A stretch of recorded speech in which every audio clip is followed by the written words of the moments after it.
तो पिया अरे मैं तुला देखा ना तो मला सोचेला हो गई मैं या तो था तो इतना सल फट के कहा जाता है कल थोड़े ऐसे एक बात है जब तक रिप्टा जाता था ना तब अच्छी जागी तोला ना रिप्टा के दूल्हा देखा मोबाइल में गला था तेरी आना बहुत दुर्हले हो मोबाइल में खींचा थे तो और इतने हो जा देखना ये हो ढाल तोला देखा उन्होंने हुआ आगे और बहुत दुर्हले बेचारा मन होता के और क्या कहा था जाना तोरू मन हवे 16 साल क्या लड़का स्टोरी रे सही वहां देखा था ना तो मोरे एक बात है और तोले ढाल देखा ना तो हम ताकत है पाछू झूले काले काले बाल इतना लंबा बाल ही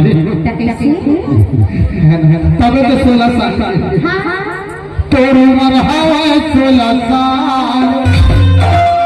एक के पूरा मन देखा और हमर का कहा था पाछू झूले काले काले बाल एक जहां देखा कमेटी मन देखा तो खुद सके सक जाते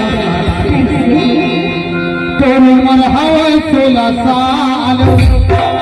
पाछू झूले काले काले बाल अरे सारी बात जो भी जाना अभी हमारा ऐलान सरकार है जाना अरे तो 50-55 के है लेकिन बचपन नहीं भूलते सही है मोरा जी कैसे लगा थे जानता हर जिंदगी के कर ले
हाँ